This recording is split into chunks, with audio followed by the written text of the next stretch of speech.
Hey, Online Academy. I hope everybody had a good spring break. I know it was just some much needed time away from schoolwork, but we are just jumping right back in to what we started before spring break. So, as you can see here, I have the folder from the week before spring break pulled up and this week's folder.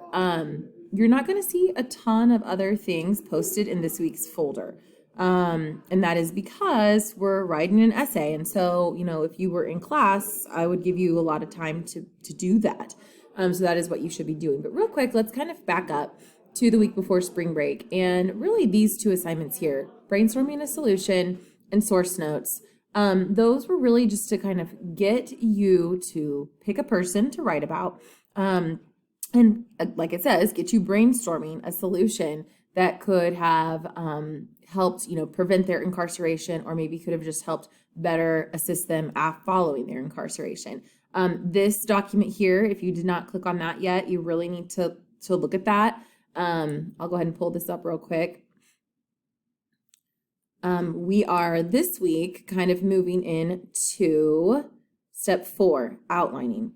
And so hopefully you have found your sources that support this solution that you think could have helped. And now we are getting into this outline, which is its own assignment that I'll pull up here in just a second. And then really after that, we are in the rough draft writing and editing stage. So we really will move through this. You'll kind of move at your own pace. But once you have these two done, you can move to this week's folder. And oh, no, sorry, I'm clicking around here. So the outline. This is, again, just kind of a continuation of your research.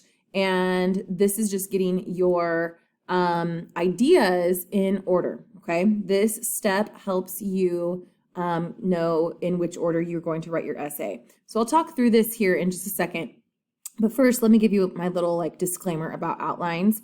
I think outlining your thoughts, it's a really important step because some people say I just like to start writing and I just type and just whatever comes to me. It's not like you can never do things like that, but sometimes we maybe leave things out that we wish we would have included, or start to ramble or become unfocused. And so I really think an outline is an important tool to help your paper stay focused. That being said, some people create really, really detailed outlines, almost write their rough draft in the outline. Others are more of a bullet list type of person. I really think outlining is a personal, is personal to you. All of our brains think differently.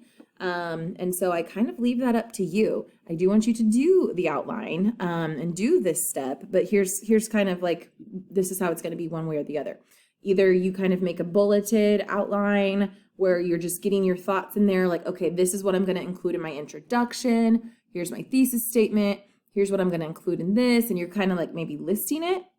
You maybe won't spend as much time on your outline, but just know that you're probably going to be spending more time when you go to write your rough draft, because you're going to be wanting to use strong words and hook the reader, and you're going to be putting that into paragraph form.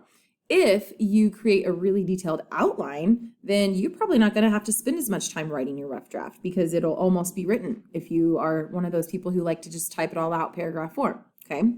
So that's kind of my disclaimer. That is my, I guess, kind of not warning to you, but just know you can either spend more time on the outline or more time on the rough draft. It's probably going to equal out one way or the other. Okay.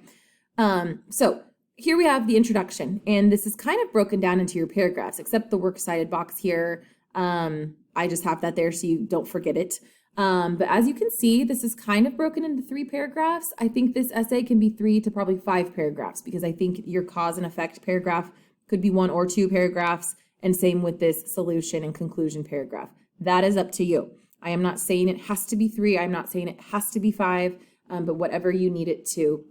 Hey guys, sorry I had to pause. Someone popped into my classroom real quick. But what I was saying was, I'm not going to tell you, exactly how many paragraphs to write, just probably a minimum of 3. And I would say you really need no more than 5, okay? And so that's kind of a range that you can keep in mind. So introduction, 2 main things that you need in your introduction. The first thing is just the background information. what is this person's story? Here's where you're going to really hook the reader using strong adjectives, verbs, show and not tell, use pathos, all of these things we've talked about. That means like appeal to my emotion, really set this up and make the reader, feel this person's story. You will end your introduction paragraph with your thesis statement. If you finished your source notes assignment, then you should have this already at the bottom of that. And you can, of course, tweak that a little bit if you need to from this point on. But that's your introduction. Background info, thesis. You may or may not, need to even cite sources in the introduction, depending on if you use any quoted information there, okay? Your next paragraph will be the causes and effects. What were the causes of this problem? What were the effects of this problem? And a lot of this you can probably get from your brainstorming assignment, okay? And then what evidence will you use to support this? So here's where you're still probably using that first source where it's just kind of telling about their story, their trial, whatever it may be.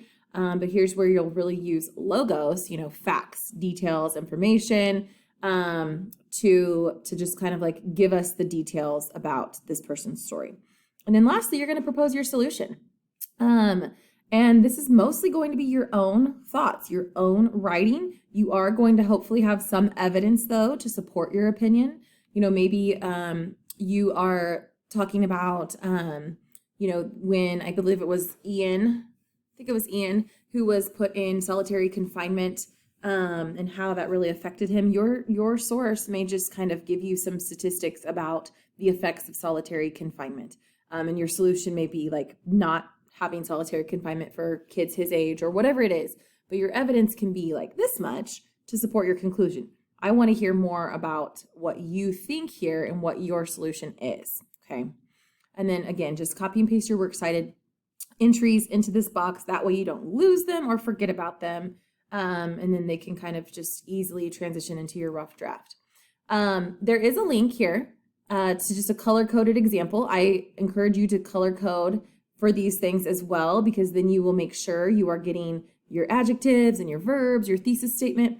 These are the things that I will be grading you on. And so if you highlight them, it will tell you, here is my thesis statement, or you're like, I forgot my thesis statement. So highlighting is a really useful tool. This was a teacher example of an outline. Clearly, this person went into great detail with their outline. So this person probably will pretty easily transition into the rough draft, okay? They really wrote theirs out in paragraph form, ish, but they have a lot of details here. So this person, for their rough draft, might start by copying and pasting their information into their rough draft and then just making it transition well, flow, going back through and just really spending some time editing that and making it, like I said, transition and flow better than just kind of like thrown into the outline, okay? This person also had 4 sources.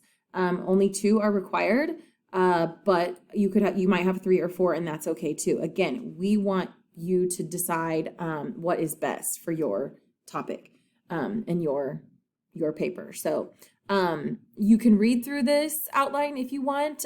This one is on Walter Macmillan, and so if you chose Walter Macmillan, yours should look different. But like I said, you can see how they did highlight in blue their strong adjectives, okay, and their strong verbs, and just to make sure that they have those necessary elements that, again, you will see on the rubric, okay. The outline, I am not sure what the due date I have on this is, but by next week, you should definitely be done with this, because next week will be dedicated to really writing your rough draft, editing it, and getting it turned in.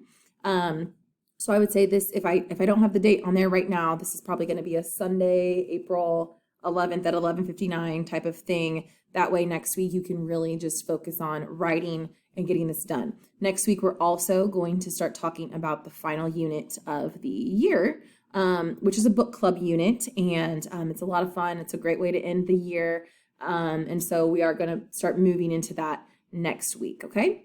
Another video is going to come just to kind of show you where you're going to be writing your rough drafts. And as always, if you have any questions, please let me know.